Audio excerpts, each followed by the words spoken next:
శ్రీ సత్యసాయి జిల్లా చెక్కమత్తూరులో fake currency ముఠా కలకలం నేర్పింది. 5గురు నిందితులు సామాన్య ప్రజల దగ్గరికి వెళ్లి ₹1,00,000 ఇస్తే బదులుగా 10 లక్షల రూపాయలను ఇస్తామంటూ పన్నాగం వేశారు.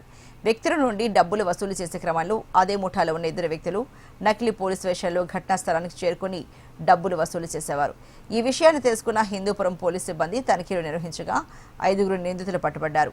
వారి దగ్గర నుంచి 50 లక్షల టాయ్ కరెన్సీని స్వాధీనం చేసుకుని ముఠాను రిమాండ్కి తరలించినట్లుగా పోలీసులు తెలిపారు.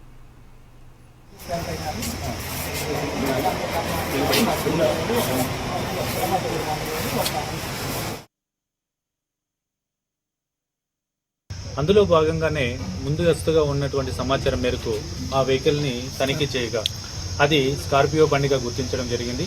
అందులో సుమారు 5 మంది ఉండి సుమారుగా మనకి వాళ్ళ దగ్గర నుంచి రెగ్యులర్గా పోలీసు వాడేటువంటి పోలీస్ లాఠీలు మరియు హ్యాండ్ కప్స్ మరియు ప్యాంట్లు, కాకి ప్యాంట్లు, క్యాప్స్ ఇవన్నీ ఉండడం చూసి అనుమానం వచ్చి నరేంద్ర మరియు వాళ్ళని దింపి చెక్ చేయగా వారి వద్ద ఈ యొక్క టాయ్ కరెన్సీ, దీన్ని ఫేక్ కరెన్సీ అని చెప్పేసి, ఇది ₹1,00,000 ఒరిజినల్ కరెన్సీ ఇస్తే దానికి బదులుగా మీకు 10 లక్షలు ఫేక్ కరెన్సీ ఇస్తాము అని చెప్పి ఇక్కడ ఉన్నటువంటి అమాయక ప్రజలను మోసం చేయాలనే ఉద్దేశంతో వీరు హిందూపురంకి వస్తున్న సందర్భంలో కొండూరు క్రాస్ వద్ద వీరిని అరెస్ట్ చేయడం జరిగింది.